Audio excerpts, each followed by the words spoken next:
Assalamualaikum warahmatullahi wabarakatuh dan selamat pagi. Perkenalkan, nama saya Yustika Barsya, 1291716, jurusan Oceanografi, Institut Teknologi Bandung. Akan membahas mengenai studi gaya pembangkit dan pola arus permukaan laut di Labuan Bajo dari data high frekuensi radar pada bulan Oktober hingga Desember 2018 yang dibimbing oleh Bu Rima Rahmayani dan Pak Aradea Hakim. Untuk latar belakang pengambilan eh, tugas akhir saya, arus laut merupakan gerakan horizontal dan vertikal. Massa air laut yang disebabkan oleh gaya penggerak yang bekerja pada air laut seperti stres angin, gradien tekanan, gelombang laut, dan pasang surut. Banyak sekali fenomena laut yang menarik dibahas terkait arus laut.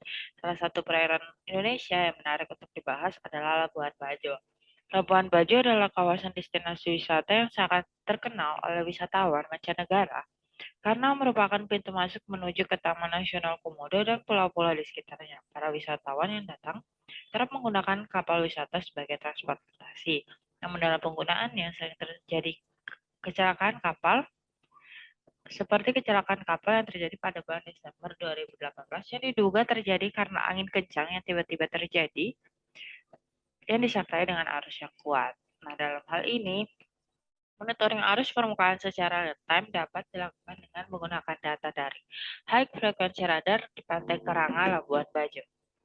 Untuk tujuan sendiri, tujuan penelitian saya itu memetakan pola arus permukaan secara spasial dan temporal, serta mengidentifikasi gaya penggerak arus permukaan pada perairan di sekitar Labuan Bajo pada bulan Oktober hingga Desember 2018 menggunakan data dari High Frequency Radar. Untuk daerah kajian sendiri, saya mengambil lokasi penelitian di perairan Labuan Bajo dengan 6 titik pengamatan. Titik 1 dan titik 2 berada di perairan Dangkal, titik 3 dan titik 4 berada di sekitar Taman Nasional Komodo, titik 5, titik 6 berada di perairan dalam di sekitar Labuan Bajo.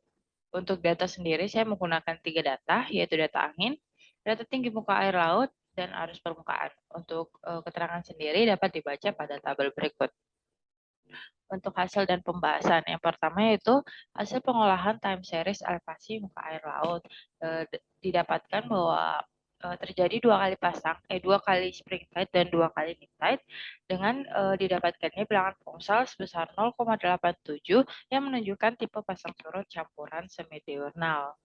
Untuk hasil pengolahan windrow sendiri, dapat dilihat bahwa angin pada bulan Oktober didominasi bergerak dari arah utara, bulan November didominasi bergerak dari arah utara, dan bulan Desember didominasi bergerak dari arah timur, yang menunjukkan bahwa pengaruh dari angin monsoon barat telah mempengaruhi pergerakan dari angin pada bulan Oktober hingga Desember di perairan Labuan Bajo. Untuk time series kecepatan angin memperlihatkan kecepatan angin yang hampir sama, namun terdapat anomali kecepatan pada akhir bulan Oktober.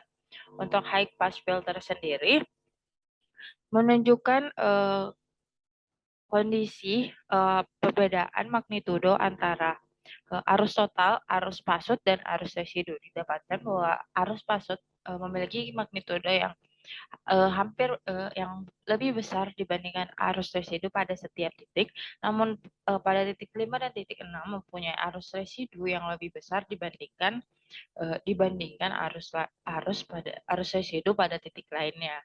Untuk cross korelasi sendiri memperlihatkan lag correlation pada setiap jam, lag fase pada setiap titiknya. Dapat dilihat bahwa lag fase pada angin mempengaruhi arus selalu terjadi lebih cepat atau mempengaruhi lebih cepat dibandingkan pengaruh dari pasang surut terhadap pembentukan arus sendiri. Untuk nilai korelasinya dapat dilihat pada tabel berikut. Untuk time series kecepatan arus titik 1 dan titik 2 walaupun terletak berdekatan memiliki perbedaan arus yang cukup besar yang disebabkan oleh terdapatnya pulau-pulau kecil yang mempengaruhi kecepatan arus pada daerah tersebut. Sedangkan pada titik lainnya memperlihatkan kecepatan arus yang hampir sama yang disebabkan oleh terletaknya di perairan dangkal karena batimetri yang dalam menyebabkan arus bergerak hampir sama.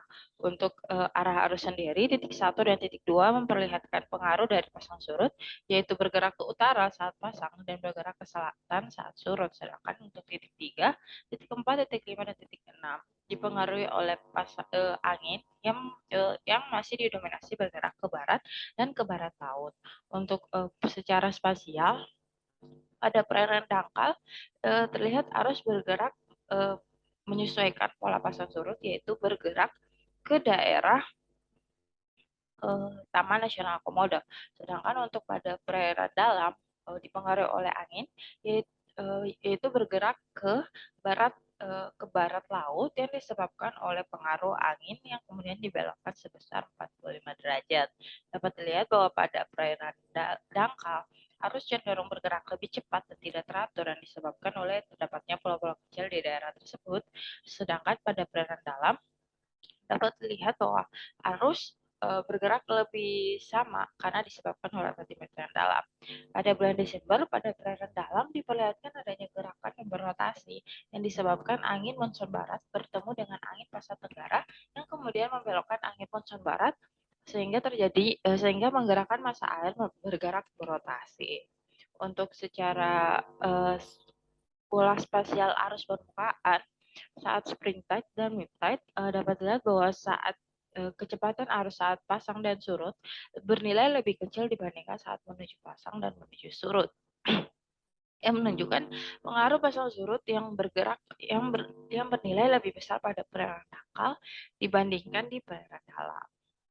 Untuk EOF sendiri, EOF mode 1 memperlihatkan harian sebesar 56,2% dengan periode dominan 12 jam yang dipengaruhi oleh pasang surut. Sedangkan pada mode 2 memiliki varian sebesar 26,6%, memiliki periode dominan 10 hari yang dipengaruhi oleh komponen pasut fortnightly. Sedangkan mode 3 memiliki varian sebesar 17,2% yang dipengaruhi oleh 24 hari yang belum dapat diidentifikasi. Untuk kesimpulan sendiri, setiap titik tinjau memiliki arus pasang surut yang bernilai lebih besar dibandingkan arus residu. Korelasi antara angin dan arus permukaan terbesar di offshore titik 6 sebesar 0,72 dan korelasi antara pasang surut dan arus permukaan terbesar berada di perairan dangkal titik 2 yaitu nilai 0,89. Kecepatan arus rata-rata pada bulan Oktober, November, dan Desember adalah 0,13 meter per second, 0,12 meter per second, dan 0,09 meter per second. Nilai kecepatan rata-rata tertinggi arus berada pada titik 2 sebesar 0,70 meter per second dan nilai kecepatan rata-rata terendah arus berada pada titik 1 setiap 0,23 meter per second. Arah arus permukaan pada perairan dangkal menunjukkan arus bergerak ke utara saat pasang dan bergerak ke selatan saat surut, sedangkan arah arus permukaan pada offshore bergerak ke barat dan barat daya yang dipengaruhi oleh angin. EOF mode 1 bernilai 56,2% adalah periode pasang surut semidiurnal. Mode 2 bernilai 26,6%, periode 2 mingguan. Sedangkan mode 3 bernilai 17,2% adalah periode bulanan. Sekian dari saya. Wassalamualaikum warahmatullahi wabarakatuh.